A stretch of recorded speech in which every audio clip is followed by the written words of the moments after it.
விலகிடாத. நீ விலகி போயிட்டீன்னா அது உனக்கு ஆபத்து உண்டாக்கிரும். ஆண்டவரை விட்டு நம்ம விலகவே கூடாது. நமக்கு படிப்பு வரும், புதிதான நண்பர்கள் வருவாங்க, புதிய சூழ்நிலைகள் வரும், புதிய வேலைகள் வரும், புதிய ஊர் வரலாம்.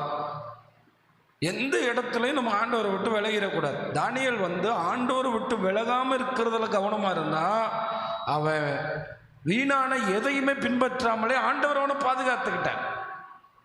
அவனுடைய கவனம் எல்லாம் ஆண்டவரை விட்டு விலகிடக்கூடாது. அதில் தான் அவன் ரொம்ப ஜாக்கிரதையாக இருந்தான். 30 நாள் இல்லை, 30 நொடி இல்லை, 3 நொடி கூட, 1 நொடி கூட விலக மாட்டேங்கிறதுல அவன் வைராக்கியமாக இருந்திருக்கான். அது ஒரே ஒரு தீர்மானம் மட்டும்தான். ஆயிரக்கணக்கான யூத வாலிபர்கள் அங்கே போனாங்க. ஆனால் அவங்க பேர்கள் முதற்கொண்டு எழுதப்படலை. சொல்லப்போனால் அந்த தானியேலின் நிமித்தம் இன்னொரு 3 வாலிபர்கள் ஆசீர்வதிக்கப்பட்டார். யார் நிமித்தம்? ஏன்னா தானியேல் தான் அவங்களையும் கேதர் பண்ணி உள்ளே கொண்டு வந்தார். நீங்கள் உங்கள் வாழ்க்கையில் தீர்மானமாக இருக்கணும். உங்கள் ஆயுஷ முடிகிற வர ஆண்டவரை விட்டு விலகக்கூடாதுன்னு. ஆண்டவர் விட்டு நீங்க விலகி போயிடக்கூடாதுங்கிறதுல ரொம்ப கவனமா இருக்கணும். பவுல் அப்போஸ்தலன் மாதிரி ரோமர் 8ஆம் அதிகாரத்தில் கிறிஸ்துவின் அன்பை விட்டு என்னை பிரிப்பவன் யார் அப்படின்னு முழங்கணும்.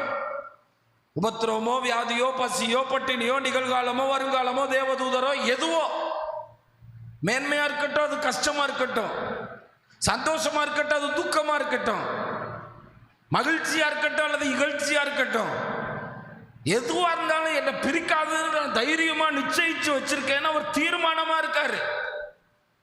ஏன்னா அவரால் நான் ஜெயிப்பேன்னு சொல்லி தான் அந்த ரோமர் 8 முடிக்கிறார். அவரால் நான் என்ன செய்வேன்?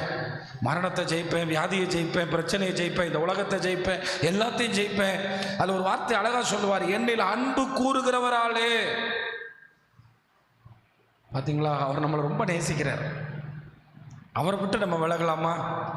உங்களை ஒருத்தவங்க ரொம்ப நேசிக்கிறாங்க, உங்களை விட்டு நீங்கள் விலகி போகிறது உங்கள் குடும்பத்தையோ உங்கள் உறவுகளையோ அப்படி ஒரு வேதனை உண்டாக்குமோ அதை விட கோடி மடங்கு ஆண்டவர் நம்மை நேசிக்கிறார். ஆண்டவர் மனுக்குலத்தை நேசிக்கிறார்.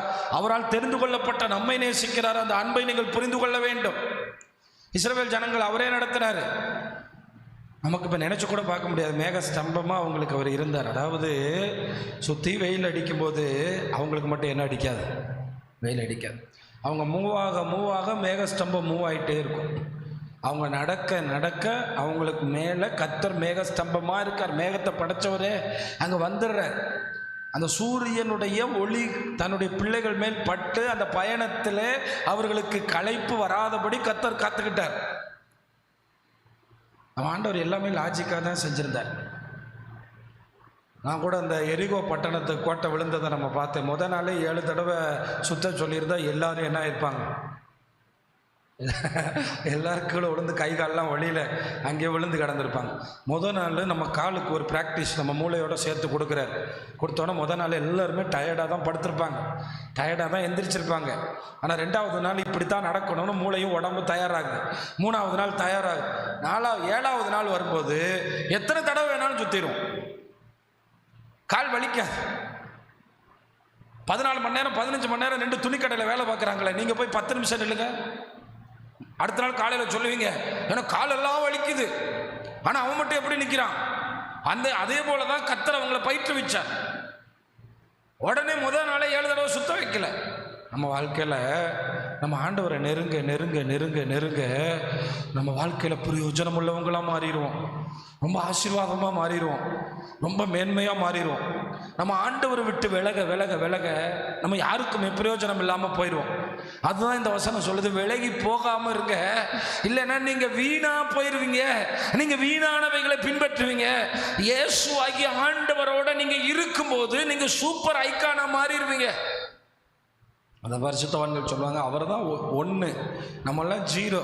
அந்த 1ஓட நம்ம எத்தனை வேல்யூ, நம்ம படிப்பு, நம்மளுடைய தாளந்துகள் எத்தனை சேர்க்கப்பட்டாலும் அவர் முன்னாடி இருக்கும்போது தான் நம்ம என்னவா மாறுறோம்? வேல்யூவாக மாறுறோம்.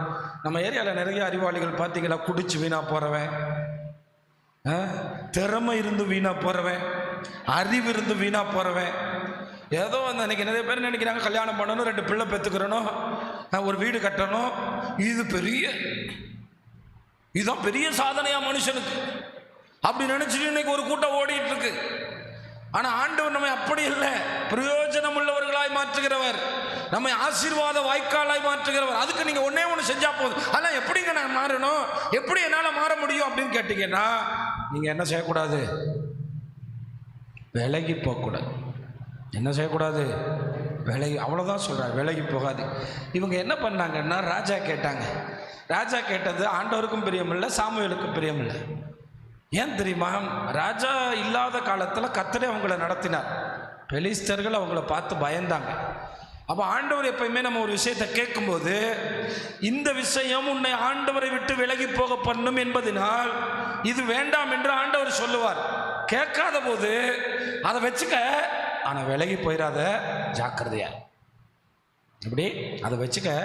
ஏன்னா நீ தொந்தரவு பண்ணுற, நீ ரொம்ப என்னை டார்ச்சர் பண்ணுற, நீ ரொம்ப என்னை போட்டு குடைச்சல் கொடுக்குற, நீ சொல்கிற 10ஓட 1 11 பாவமாக இருக்கட்டும்னு சொல்கிற, 20ஓட 1 21 பாவமாக வச்சுக்கிறதுக்கு ஆண்டவரே, எனக்கு என் விருப்பத்தை கொடுங்க ஆண்டவரே, எப்படியாவது கொடுங்கப்பா.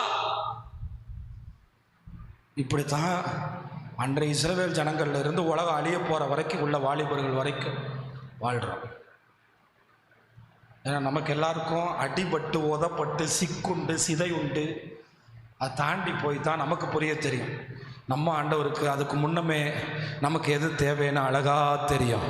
அல்லேலூயா.